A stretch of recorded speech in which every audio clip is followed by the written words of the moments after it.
There's snow on the ground, a giant Christmas tree in the town square, and a wealthy, power-hungry businessman trying to take over everything. So basically, it's like every mid-December HOA meeting I've ever been to. On this episode of Moving Panels, we discuss Batman Returns. Merry Christmas, everyone. The snow is falling, lights are bright. Another year has come and gone. We're cozy gathered, holding tight for tales of heroes brave and strong. From Gotham's alleys to Krypton's star, we're unraveling stories near and far. It's Moving Panels where we roam, a comic Christmas bringing heroes home. Welcome to Moving Panels, the podcast where we discuss movies and TV shows that are based on, inspired by, and adapted from the world of comics. I'm your host, Laramy Wells, and this is our Christmas episode. So I had to bring the most festive people that I know. First off, someone who could probably go toe-to-toe with Gotham's giant Christmas tree lighting ceremony. From Totally Rad Christmas, it's Gerry D. Honey, I'm home. Oh, I forgot. I'm not married.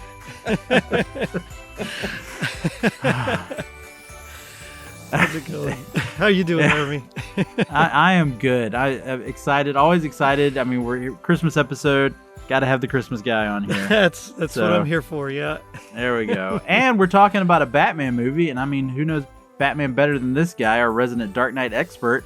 I mean, if anyone was destined to wander the snowy rooftops of Gotham while brooding, it's Blake Fowler. I'll say your name right. Yeah, that's okay. Much like Batman, Laramy, I have returned, and nothing says holiday cheer like attempted infanticide. So I'm really excited to get this going. Mm-hmm. I mean, I've said that for years. Yeah, that's the only way I celebrate, really. That's right.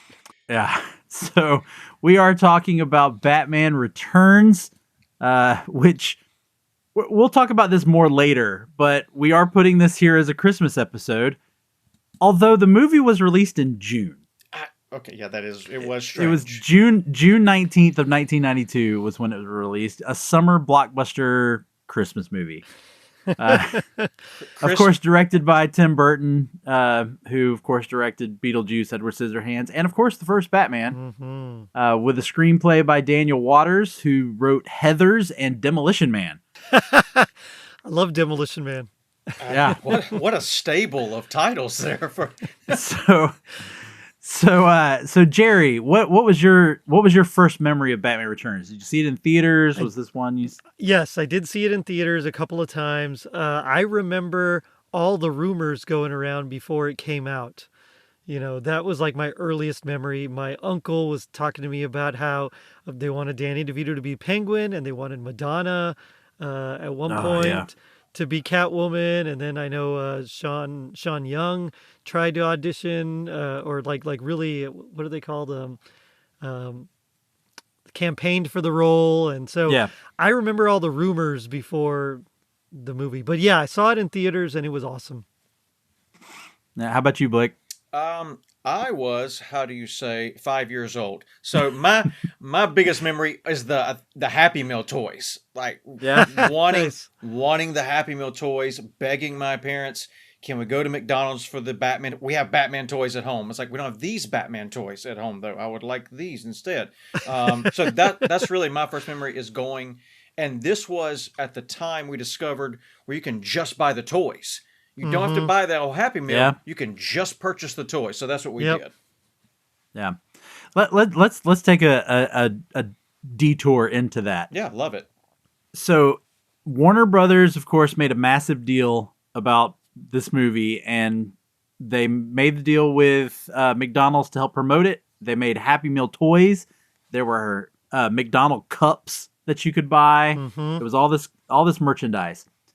And it was a huge thing, but then the movie came out, and there was a lot of controversy, if you want to say, a lot of panic from parents, because this movie is dark. Yeah, just a tad. Both in lighting and in content. Yeah, that's right. Yeah, we've got Penguin biting a guy's nose off. Apparently, we've got all these sexual innuendos between Catwoman and various characters. Everyone, of it not even innuendo, Laramy. That's true. Just straight That's out. true. Yeah, we've got a creepy circus gang of clowns and acrobats and all that. So parents, of course, were a little upset that here's McDonald's in a Happy Meal promoting a violent, scary, really not for kids movie. And of course, the media just blew up with that, so it caused a big uproar. And McDonald's just quietly pulled back on their marketing. I mean, at that point, you're invested, right? I mean, you got the toys, just go for it. Just keep running out the clock there on the toy sales. There's one scene, and we'll talk about it later, I'm sure, that's like a straight up horror movie moment for this. I mean, there are, I think, double-digit people that are literally murdered in this movie. So I can understand McDonald's hesitancy to continue pushing out the toys. Yeah. By the way, this is another one of those movies that people who think that Batman doesn't kill, bullcrap. Batman he stuck kills a bomb to a dude and then shoved him down a sewer. So many people. Yeah, he totally killed that clown. I mean, plus. I think technically, well, never mind. We won't jump the shark. Go ahead. Go ahead. The bomb killed him. Well, he killed the penguin. Technically, I mean, after it's true. So a lot of murder at the hands of Michael Keaton. Well, and he had already killed the Joker too. Yeah, had already killed the Joker at this point in time. And the Joker's henchman as well. Remember he threw that guy off the. Correct. Yep, just let him go there. Yeah. Yeah. Well, there's a lot of murder. There's a lot of murder for the children. A lot of murder. Though, don't forget for the children. For kids. Yeah. I mean, it was the 80s and 89. It's fine. Well, this was 92. Well, this was 92, but in 89, when he killed the Joker. No, 89. Just we had all watched RoboCop by that time. It was fine. It was. It was like, I mean, hey, there was a RoboCop cartoon. It was for kids. That's right. Yeah. This man is no more. Well, let's go ahead and take care of this. Do you think it holds up to the 89 Batman? Is it a worthy sequel? That's tough for me because there's so much that I really love about it, and there's things that I think actually they do better. But the first one was so groundbreaking, like relied on Frank Miller. It reinvented Batman as like the Dark Knight rather than just the campy 66 version that we all watched throughout our childhoods. So there's something more noir almost about the first one that you don't quite get in this one. So I think I have to give it to the first one, even though I really do love this one as well. Yeah, I completely concur with everything Gerry says. The first one is that groundbreaking piece of I'll call it cinema at the time. That kind of transformed the superhero movie market, turned it on its ear. And the second one, it's got its high points. It's got a lot of fun. I think as long as you know what you're getting going into it, it's a lot of fun to watch. We talked about the innuendo, a lot of like the puns and the jokes that go on. Like there's some good stuff there. But the first Batman in 1989, like it's just tough to beat that. Yeah. So, do you think the criticism about it being too dark for kids is fair? 100%. Yeah, totally. Without question. Yeah. Having said all that, yes, it is. Do you think it's dark? Is it darker than the 89 movie? Yeah. Yes. Yeah, for sure. Yeah. I mean, the 89 had its dark moments too. Alicia, right? That was Joker's girlfriend. I mean, he kills her, right? That's implied that he kills her to be with Vicky. I mean, we see him get shot in the face. We see it is gritty and dark as well. But I mean, rounding up all of Gotham's firstborn to murder them, I think that's a little bit harsher. Yeah. Again, the movie literally starts off with him trying to kill their child. That was They're like, we're But gonna also with a toddler eating a cat. Yeah, That's also true. Yeah. Actually correct. I did call PETA about that after I rewatched it, and was like, "Hey, we need to talk about this." I don't know what Animals were harmed. Yeah, I don't know what the statute of limitations is on that, but we're going to look into it. So, how do you think audiences today would react to it? I mean, we've seen a lot of like, horror-esque kind of things in some of these action movies and some of these comic book movies. So I think audiences would probably be okay, but I think it also depends on which audiences exactly we're talking about. So our generation, we'd be fine. Millennials, I think, would be fine as well. Maybe Gen Z might have some issues with it, but I think overall we'd be okay, and people would turn up to see it anyway. Yeah, I think it gets a lot of play at the box office. I think it probably does well if it's released now. I think the only, probably like Gerry saying, the only blowback would be people who would be like, now why are we making fun of the people who look like a penguin? Right. Okay, Right. why? Yeah. Let's not. But no, I think it would do well today. I think you see that there's a through line with superhero movies that are dark and grim and gritty, and they do relatively well. Mm-hmm. Yep. Well, Gerry brought up the connection with Frank Miller, so I think this is a perfect time to let's go ahead and get into the comic book connection. Step into the panels, heroes in action. Flip through the pages for your satisfaction. Feel the thrill and join the collection. It's the comic book connection. So Batman Returns isn't a direct adaptation of any one comic, but you can see the fingerprints of several different Batman eras all over it. The tone feels pulled straight from, as Gerry mentioned, Frank Miller and David Mazzucchelli's Batman Year One, which is gritty, grounded, and steeped in moral decay. Burton just swaps out the rain for snow. The Penguin, who first appeared in Detective Comics number 58 back in 1941, was originally a sharp-dressed mob boss, not this grotesque figure we see here, but Burton reimagined him as a tragic, abandoned child who becomes a literal monster. So more of a dark fairy tale version of Gotham. And sorry to interrupt, but I gotta say, as a kid, seeing the Penguin makeup, it was great and all, but I kind of was a little upset that he didn't look like the comic book Penguin. So that's just the purist in me, I guess. But, Burgess Meredith guy. That's for sure. I mean, you know. Yeah. And then Catwoman, meanwhile, draws from a mix of sources as well. Her earliest appearance from Batman number 1 as, quote-unquote, the Cat, was a jewel thief. But Michelle Pfeiffer's portrayal feels a little closer to the character from Catwoman, Her Sister's Keeper from 1989 by Mindy Newell and Joe Brozowski, a story that reframes Selina Kyle as a survivor, taking back control of her life after trauma. Burton then amplifies that with her rebirth sequence, which is equal part horror and empowerment. And then you have Max Shreck. Though created entirely for the movie, he fits perfectly into the world of Batman, being the type of corrupt Gotham businessman we've seen in the comics from characters like Rupert Thorne and Roland Daggett. Shreck embodies the quiet, real-world evil that makes Gotham such a believable place.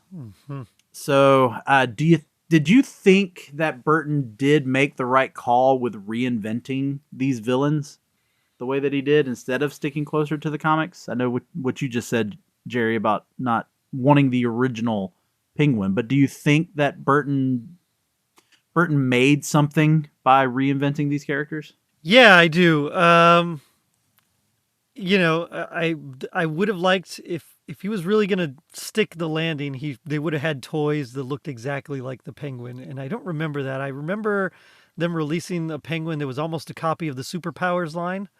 I think his jacket was just like a different color or something. And the striped pants and... Yeah, exactly. You know, the pinstripes and everything. So while I would rather have seen that, I think he kind of, for this, like you said, fairy tale, which Tim Burton kind of excels at, that's like his wheelhouse. I think he made the right call for that. And Catwoman, I mean, Look, Catwoman's had a lot of great looks over the years. I'm still a fan of the purple and green with the cape, from like Oh, wow. the Silver Yeah, Age. very cool. Yeah. But I gotta say, like, there's something about this crazy stitched together, like vacuum sealed costume that just, I mean, it was cool at the time, and it was hip and just new, and it felt fresh, and so I did enjoy Catwoman, and overall Penguin. I think the vibe fit the tone that Burton was going for and everything. No, I think again, Gerry, I'm just going to start echoing everything you say here. Next, I'll let you go first. And Yeah, no, echo. spot on.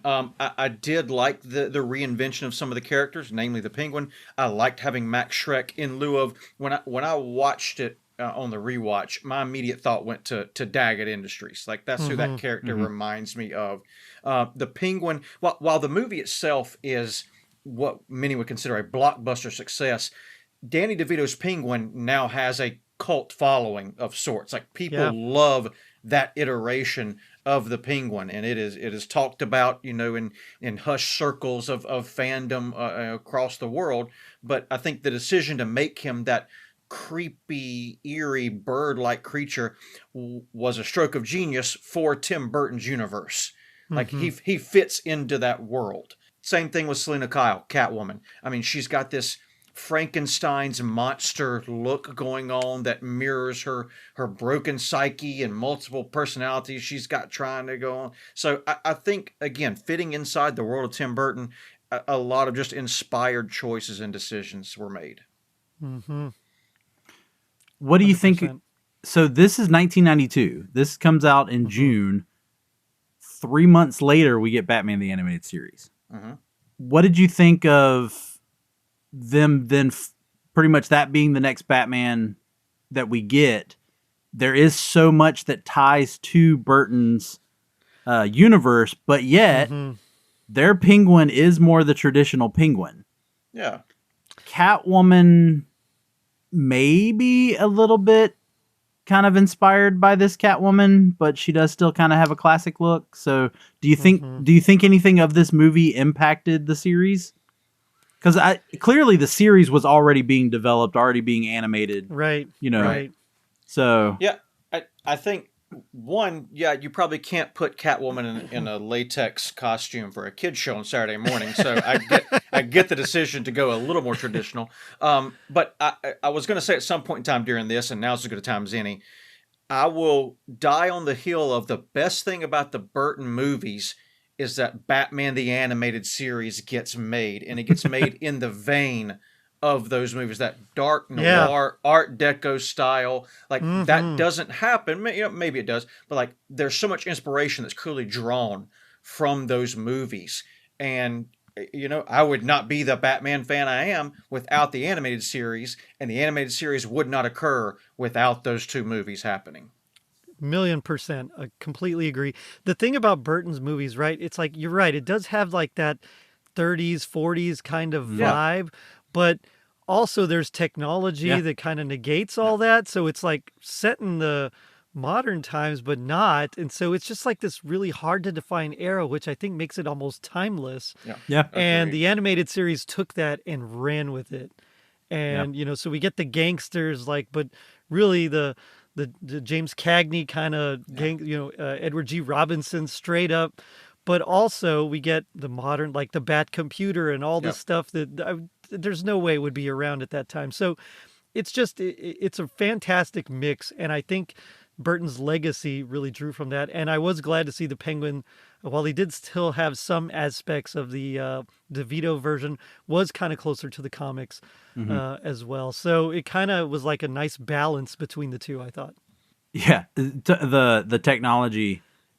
Blake, this will be more of a question for you. Did you ever want to, or did you ever get the chance to actually ride the little Batmobile, little outside the supermarket toy? Oh, yeah, absolutely. that Penguin uses? 100%, yeah. The duck there, the Duckmobile thing? No, the Batmobile. Are you talking about the Batmobile when he takes the over the little ride? Yeah, okay, the little ride. You put the quarters in. Yeah. I got you now. That part always I always wondered about, even as a kid, I was like, how did he get blueprints for that? Yeah. Yeah. It also is interesting to me that Batman, I mean, one, he of course makes the hole in the bottom of the Batmobile to reach down and grab the device, but then Penguin's still and he just punches the screen, and I'm like, you're tearing the Batmobile. That's your car. It's your car, dude. Like, he's made of money. It doesn't matter. Also, how bad is your security system on this Batmobile? Okay, Yeah. can we talk about that for just a minute? Yeah. Suspending the disbelief, which I think we talked about the being uncertain about what time frame this occurs in. It looks like the 30s, 40s technology. I think that plays into the ability to suspend your disbelief in these movies. It allows you to buy into them a little more. But if you are worth billions of dollars and you can't put a security system on your car that is not hackable from a candy cane, okay, there's club. a problem. All he needed was a club, man. Yes, literally, I don't understand. Like, also, whose fault is that? Is that Alfred's fault? Is it technically Alfred's fault?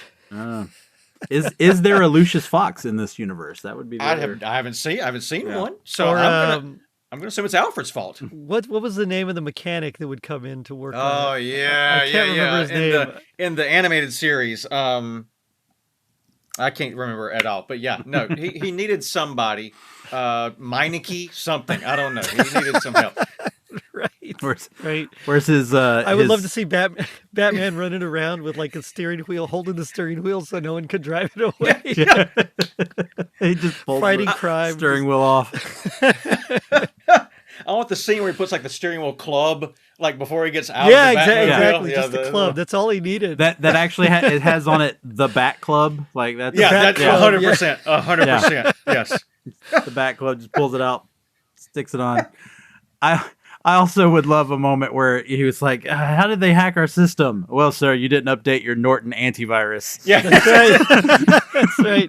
You've been snoozing that for 3 months now. Yeah. Well, I wanted to try out McAfee. That's what. See how that works. Microsoft Edge wouldn't run if I updated. I just trusted Windows Defender. Oh no. Oh god. If only this had happened near the time of BearShare and LimeWire. LimeWire. There you go. Oh man. Okay, all right. We have gone off the rails. Oh no, we haven't. This is this movie. Devolved. That's great. What were your thoughts on? So this is a Batman movie in which Batman is not the focus of the movie. The villains are the ones that are driving the narrative, but yet they are. I mean, they're reflecting Bruce Wayne's, like his loneliness with Catwoman, his duality as well. So does that work for this? Like, people going in to see a Batman movie, but yet Penguin and Catwoman probably get more screen time than Batman does? I mean, you're only as strong as your villain, right? So, and plus, we already got his backstory a lot in the first one. The first one was very Batman heavy. I mean, yes, Jack Nicholson's Joker came out a lot, but we got a lot of Batman in the first one. So I think in this one, introducing especially two villains, three if you count Max Shreck, I think you needed to flesh them out. Otherwise, it definitely would have ended up more of a mess. Yeah, and I think you can see where Tim Burton was going with this had he continued at the helm of this franchise. He was doing a lot of world building, and in order to do that, you've got to take the focus off of your protagonist for a period of time. And I think that if you went to see this movie, you went to see it because you're either a huge Batman fan or because you saw the first one, and in both cases, you didn't need a Batman-heavy story in this instance. And so I think it was okay to flesh out some of those secondary characters, so to speak. So we've got some very striking scenes in this movie. We've got, of course, we got Catwoman's transformation. We get that. We have the Christmas tree lighting attack. We've got Penguin's like kind of tragic speech that he gives at the end. Yeah. We've got the rooftop exchange between Bruce and Selina. We've got Selina's, I guess you'd say, sacrifice at the end with Shreck. What is a scene that stands out in this movie, and what makes it stand out so much for you? For me, there's a couple of ways to define standout, I guess. And as a person who loves wording and semantics, we're gonna say this. The standout part, because I'd forgotten about it, is Max Shreck's fried corpse being unearthed from the rubble. Didn't remember it, wasn't expecting it, and yet there it was on my screen. But that wasn't necessarily like a comic book moment. For me, if you're going to talk about standout in terms of what reminds me of a comic book, it's near the end where Batman breaks through the glass layer and he's like gliding down into the Penguin's lair right before the big confrontation with Max Shreck and Selina Kyle. But just him, cape out, coming down, like that's quintessential Batman comic book, movie, TV show. Like that is what you think of when you think Batman. Yeah, I mean, for sure. You're right. There's like the parts that I remember most are not like the iconic parts. So the end when he like rips his mask off and he's talking to Selina, like real quick, that stands out to me, even though that's what about not the black like makeup the just iconic disappearing? scene. Can we talk about that real quick? Okay. Suspension of disbelief. Okay. Yeah. It's just shadow. It's not black makeup. It's really he has lighting that walks around with him that makes the eye shadow. That's right. But like, you know, when Christopher Walken's like, Bruce Wayne, why are you dressed like so Batman? good. Yeah, so good. You know, like that to me is something that I always remember, even though it's not like one of the most important parts of the movie. So that for sure. Batman trying to save the Ice Princess and her like literally falling to her death on a big old, you know, package, and then him flying, like his wings opening up, and you know, like Christian Bale style, making them the rigid you know, cape, solid. Yeah. Exactly, and then he just kind of glides down, you know, stuff like that. But like that's very iconic. Catwoman. The first time you see her, very stand out, and of course, who could forget the you know, mistletoe's deadly if you eat it. Yep. So. Yeah, a lot of cool standout parts, and I think looking back on it too, the part that I would call a straight up horror scene is Penguin rising up out of the water after he's fallen. He's like bloodied, and is like the blood's running down his face. Oh yeah, like that was. I was like, okay, like we have entered into a different kind of territory. But now, having gone back and watched it, that will stick with me moving forward when I think about this movie. Just him, almost Swamp Thing-esque coming up out of the water. Do you know what's always horrific for me when I watch this movie? Anytime I'm watching Danny DeVito eat a fish. Yikes. Oh, man. Yeah. Danny DeVito eating anything in this movie. A nose. But it's the I don't know if they were like, if there was a prop type thing that they were using for him to eat into, but it was gelatinous, and the way he was eating it just, it's so bad. Back to Batman, Bruce, who are taking the mask off. Is it possible? Do you think Batman has to rip his mask off every time he takes it off? Like, does he have to get a new mask every time? you saw how many cowls he has, right? Like how many? It's he like does just have a a ton of costume cowls. Well, in Batman Begins, when they're building it, right? Yeah, they keep breaking them. Don't they say something like, we have to order them by the 10,000? I'm just... Like, well, we'll have spares. I'm just watching that, and he's just ripping that mask off, and I'm like, isn't there an easier way to take it off? There's got to be a better. Does it not just? You put it on. Yeah, you put it on like this. Does it not Do not just. Right. Yeah. It's the whole shoulder, you know, like bust section. But he's just ripping the top half of it off, giving that Darth Vader kind of look there. It really did. Yeah, it did. Yeah. Actually, it sure did. All right, we'll be right back. What's up, dudes? I'm Gerry D of Totally Rad Christmas, the podcast that talks all things Christmas in the 80s. Toys, movies, specials, music, books, fashion, and fads. If it was gnarly during Christmas in the 80s, he's got it covered. Wait, is there a lot of things to talk about for the 80s and Christmas? Well, you got the movie giants like Christmas Vacation, Scrooged, and A Christmas Story. There are TV specials like Muppet Family Christmas, Claymation Christmas Celebration, and a Garfield Christmas special. Plus classics shown every year.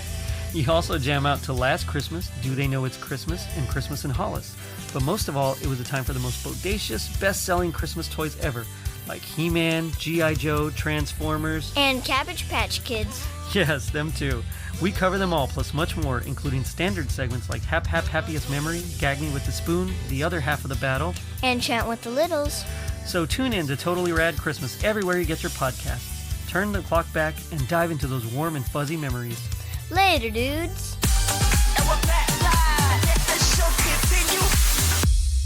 Well, let's get into the kind of the story, I don't know if you want to say the theme that they're, but so you got Catwoman's story of being a big part of this movie. Is Burton trying to tell a story about revenge? Is it about empowerment? Is it just a tragic story? Is it all three? Like, what do you think he is telling through Catwoman's story? Through Catwoman specifically? Yes.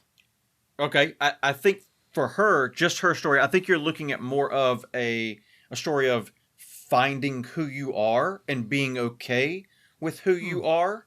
You know, she, in the beginning of the movie, obviously not a lot of confidence, not a lot of want to will to live, it seems like even. And so trying to find her place in the world and trying to find, I would even call it her femininity, who she is as a woman. I think he plays with those themes a little bit without going directly at them. And then I think at the end of the day, her story is about revenge and redemption also. Like that's, I am woman, hear me roar kind of deal. Mm-hmm. Yeah, I think you're right. It's definitely all three. You know, it is empowerment because, I mean, look where she came from. It's definitely revenge because, I mean, well, let's face it, Max basically killed her, right? Or almost killed her. So it's definitely all of that intertwined, and it really works because in a way, like Bruce Wayne, you know, as a child seeing his parents die, he's helpless. He's like the pushover. And then he has to work to become this new creation, this, you know, the world's greatest detective, physically fit, you know, like a Olympic level athlete. I mean, all these things that he built himself and forged out of himself and his own body and mind. And she kind of does the same thing here. So she's like a dark analog to Bruce in a way. But ultimately, she's like that revenge more than he is, where he's Vengeance. More, you know, just, I mean, okay, that was great. Why is Laramy wearing a Batman? Why are you dressed like Batman? Wait a minute, you have eye makeup? No, I don't. It's shadows. Yeah. It's Shadow, that's right. Oh, that's so good. But that brings me into also with Penguin's story. Like, what did you think about them? I mean, just being blatant about this, I guess, parallel or opposite, you know, sliding doors kind of issue that they did with Penguin and Bruce about how they have similar, there's some similarity between them, but then the I guess you could say the way they had to grow up, of course, being drastically different. Like, what did you think about what Burton was trying to do there?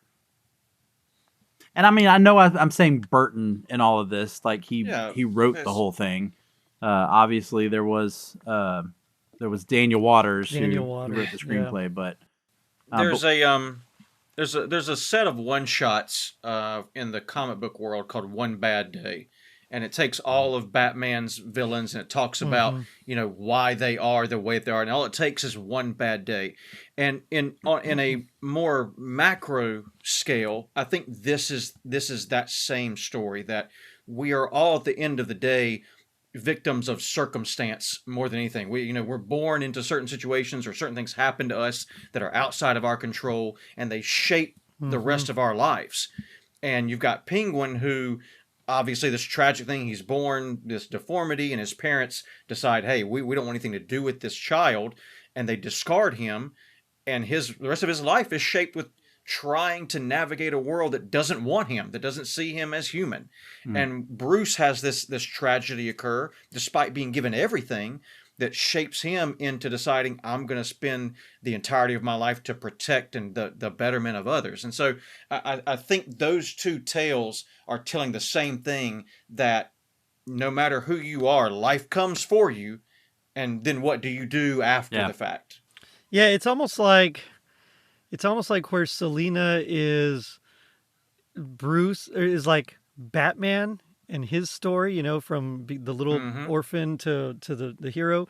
Penguin's almost like Bruce's counterpart, dark counterpart as well. And of course, they're the same person, but it really is just like this mirror image of Bruce Wayne as a whole and Batman as a whole. It's actually quite brilliant if you think about it. Oh, no, exactly. And that actually is leading me into my next question here. What do you think? So with all of that, there's then you've got Penguin, who tries to do this, becoming Oswald Cobblepot and giving this persona and then tries to run for mayor, and of course has all of these people around him to change his image. Then you've got Selina and what being Catwoman does to her. And then, of course, there's all the stuff really, honestly, about literal masks.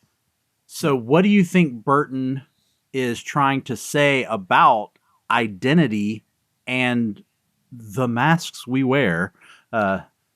Pulling from another movie. Great callback there, yeah. What do you think he's saying about identity and masks with this story? Like, do you think he's trying to kind of what y'all are talking about? That it's the way you live, the way you're.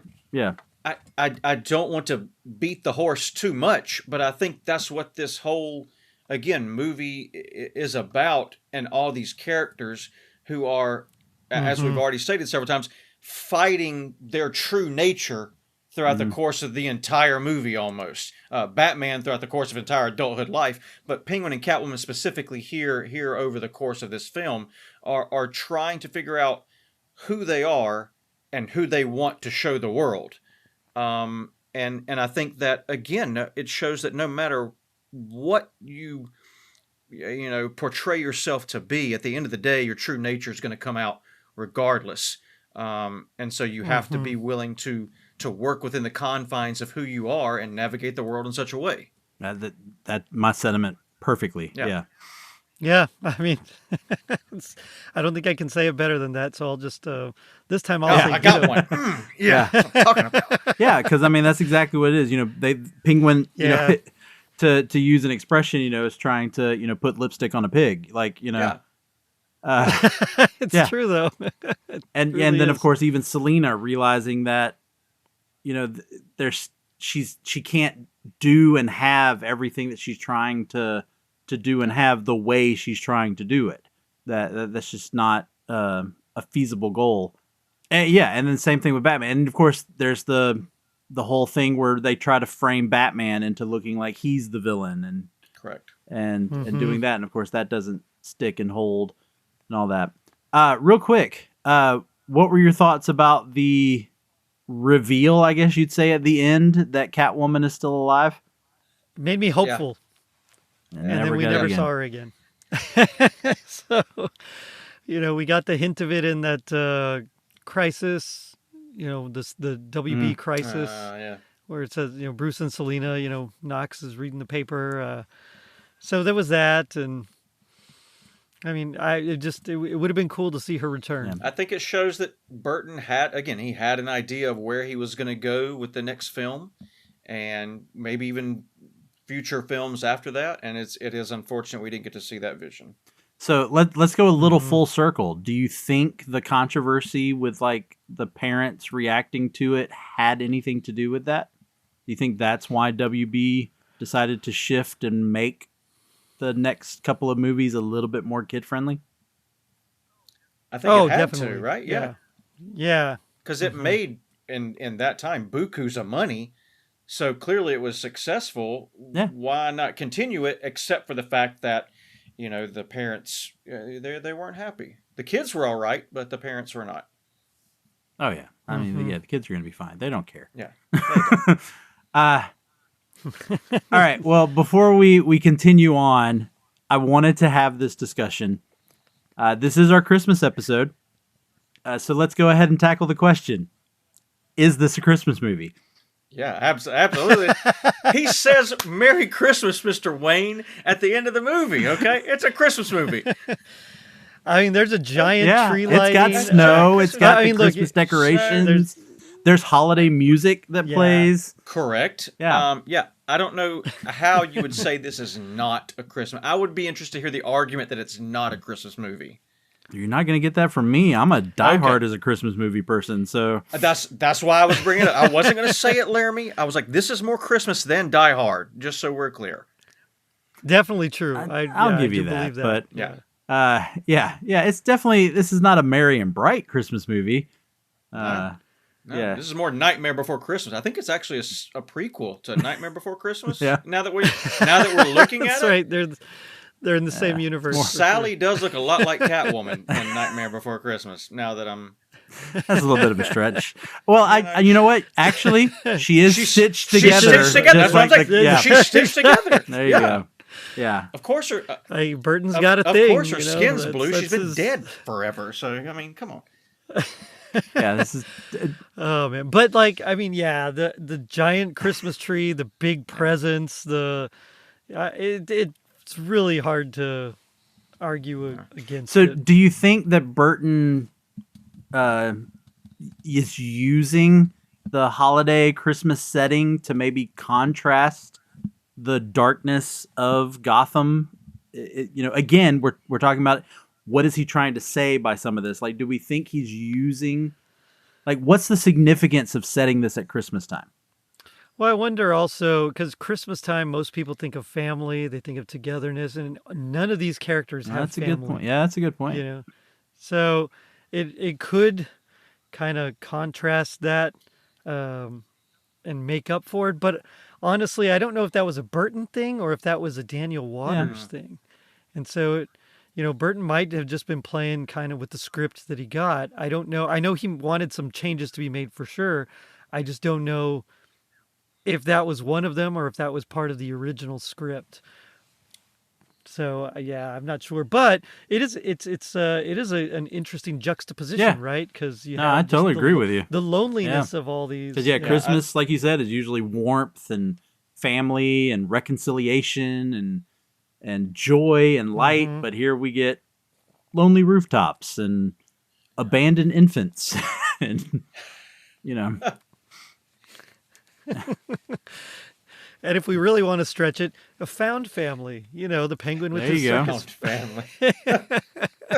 I know. Can you believe? But that's definitely a stretch. Believe they trained all those actual real penguins to do all of those things? That was incredible. Fun fact, everyone: those are real emperor penguins that led Penguin to his watery grave at the end of the film. There, good times. Yeah. No, I want to say too, real quick, setting it at Christmas, we think of snow and we think of rebirth, renewal, cleanliness, like this thing. And I think for me, the message is like, no matter how much you try to cover it up, Gotham is always going to be Gotham. Like you can try to cover it up with a blanket of clean white snow, but at the end of the day, it just is what it is. It's its own entity, unto itself, and it's always going to be that. Yeah, that's a good point too. Because I mean, how long has Batman been in the biz, right? And he still just can't keep the streets clean. Of course, he himself is dirtying it up quite a bit. So we're going to get into the conversation here in a minute. Of, are the villains there because Batman is there, or is Batman there because the villains are there? Chicken and the egg. Can you say that with these villains, with these two specifically? Because really, Penguin became Penguin. There's no connection to Batman. Right. It's true. Yeah. He didn't. Yeah, he wasn't responsible for that. Is there any response? I guess the only thing you can tie to Catwoman is that she gets the idea to dress up from Batman. From Batman. Say. Yep. But other than but Penguin definitely. No, I don't think. I don't think that that could be held true in this circumstance.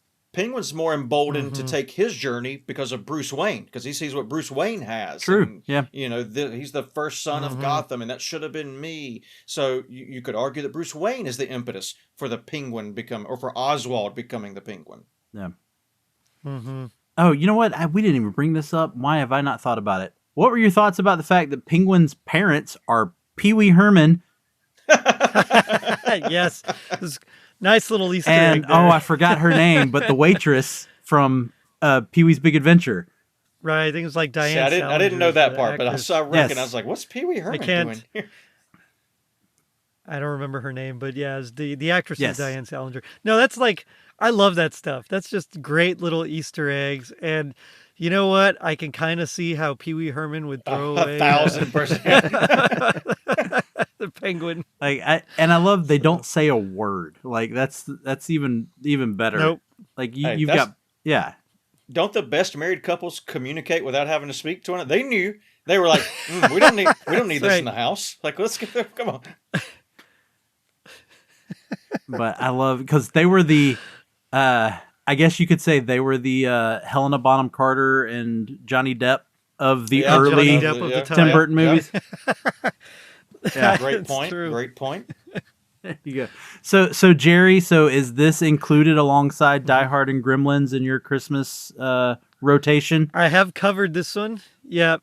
So I in order to tie it really to because I do have a few leeway years, so it counts. But in order to really tie it, I did 89 and this one together, as like one big Batman block. But yes, I do watch this one during Christmas time as well. It's just, it's great. It's fun. It has like the Christmas aesthetic, even though it's like a dark Christmas. And it's Batman. Who doesn't want Batman like any time of the year? Correct. So, There's a whole Christmas song about Batman. So of course we always. That's right. Yeah. We Jingle always bells, connect right? Batman and Christmas. It's so this was the natural progression. all right. So let's go ahead and get into our final decisions. Bag it, stack it, or trade it. Let's rate this Christmas classic, Batman Returns. We'll start. Said, Laramy. Thank you. We'll start with Blake. How do you rate Batman Returns? Where does it land on you? Where does it land for you on this scale? Yeah, no, I'm bagging this. Again, this is the start of what would become our current modern day landscape of superhero films. And I think it is just it's a classic take on a Batman that I love very much. I know Michael Keaton was not my number one Batman in our rankings, our bracket, but he's still a great Batman. He's a great actor who does a fantastic job in making me believe the world he resides in. And so for that reason, bag Batman Returns right there with Gerry. It is holiday viewing a necessity. All right, Gerry, how about you? Yeah, for sure. Same. Ditto. I Again. can't agree. Yeah, definitely same. I do love Michael Keaton's my favorite Batman, but he's not my favorite Bruce Wayne. That's fair. Yeah. But he is my favorite Batman, and seeing him in this world, interacting with these characters, I would have loved to have seen Annette Bening also. I think it would have been an interesting take, but Michelle Pfeiffer, to me, even though we've got a more comic book accurate, Catwoman more recently, Michelle Pfeiffer is Catwoman for me at this point. It's just something about her performance was unhinged, but it's just great at the same time. Like there was this depth of emotion that she really tapped into and made it fantastic. So that plus, it's DeVito. You can't. It's DeVito. You got to have DeVito. So all three together said at Christmas, it's a win for me. So yeah. No, I've got it as a bag it too. It's, as we've talked about with these movies, they're beautiful to look at. It is very much so. And yes, it's weird. It's unapologetically Tim Burton, but yeah, which is a great thing for those of us that like Tim Burton. Yeah, like I love. Yeah, that's right. Yeah, but and again, like we said, it's not just a superhero movie. It is a Christmas story, It is a gothic Christmas story, but it is a Christmas story. It is a Christmas story just in line with something like It's a Wonderful Life, where you have a broken people looking for a connection. And that's what we get out of this, and that's what makes it a Christmas movie. So there you have it. I did want to you brought up something, Blake, that made me want to ask one more question before we start finishing this out. Do you think this movie, one of the downfalls of this movie, is that it started the trope that when you do a superhero movie sequel, you have to have multiple villains? Laramy, you couldn't just let sleeping dogs lie, could you? Or sleeping birds fly. I don't know. Either way, I would. Okay, so I would say that if done correctly, multiple villains is a lot of fun. Point in case, Batman Returns. I think where you get into the weeds on things is where you're trying to build up too many villains at one time. Two is like the secret sauce. Like, that's a great recipe for villains if you flesh them out correctly. So I do say it must bear some responsibility for that trope. It does not bear the responsibility of it being done poorly. Spider-Man 3. Yeah. I wasn't even going to say it. Yeah. Because we all know, we all are aware, Laramy. We woke up this morning. The sky is blue. The grass is green. We're aware Spider-Man 3 does terrible with villains, okay? No. Yeah, I remember, oh gosh, I was a band director at the time, and I remember the percussion instructor came in. She was like, it was fantastic, and the 3 villains, and I remember watching it being like, this is one of the worst things I've ever seen. So bad. And I love Sandman. Yeah. They just didn't get him right. Yeah, it was so bad.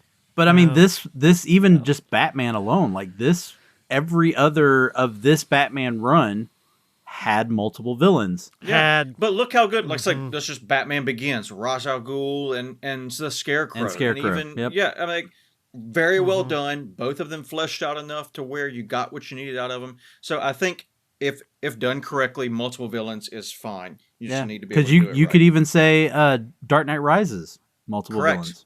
100%. I really think it's just Dark Knight would be the only one with a single villain. Yeah, I mean, even Dark Knight, you get Two-Face there. You do get Two-Face towards the end. Yeah, That's so true. you got 2 villains there. So wait, has there been what? Okay, so no, the Batman. It's only the Batman only had. It's only the Riddler. Yep. So that is another Batman movie with a single villain. So yeah, we at least had one more. Who knows what'll happen though in that sequel?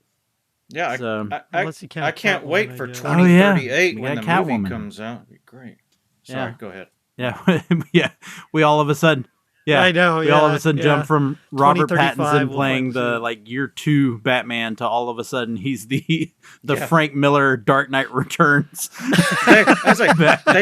It's Batman Beyond. They may as well cast the Stranger Things kids in the sequel at this point in time because they're adult enough to play in this movie now. Yeah.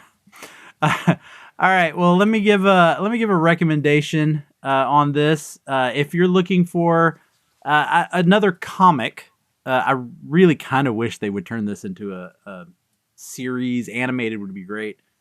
For the holiday season, check out Klaus by Grant Morrison and Dan Mora.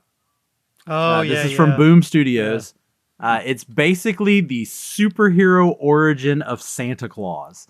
It's a mythical story about a warrior who brings light into a dark, oppressive world. And he's essentially, he's not Batman because he doesn't use gadgets or anything, but he's got that courage. He's got the compassion. Mora's art is absolutely stunning in this comic. And what I love is how Klaus and Batman Returns shares pretty much the same message, that in the darkest of circumstances, one person can bring hope and warmth to the world.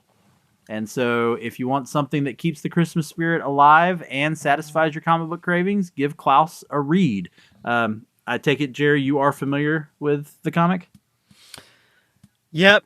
When it first came out, I picked it up. I haven't read the whole thing. I am going to say that. Yeah. I haven't. Same. I haven't read the whole thing either. I read like the first part, and I think it was fun, and I was into it. So yeah, I'd recommend it as well. And I'm anxious to go back, but it was just one of those where just didn't have time to really delve into it. I was about to say I haven't been able to get a hold of the the rest of it. I've read like the very beginning, and that was about all I was able to get a hold of. Any last words, gentlemen, before we wrap things up? You know, mistletoe is deadly if you eat it. Let me get one last ditto in tonight. There you go. All right. Well, we hope everybody has a wonderful Christmas. Thanks for just bringing us into your Christmas holiday and listening to us. We appreciate it. And of course, Batman Returns reminds us that even in the coldest, darkest corners of Gotham, or of ourselves, there's still a spark waiting to shine through. Good night, everybody. And for today, for Moving Panels, I'm Laramy Wells, and I'll see you on the other side of the page.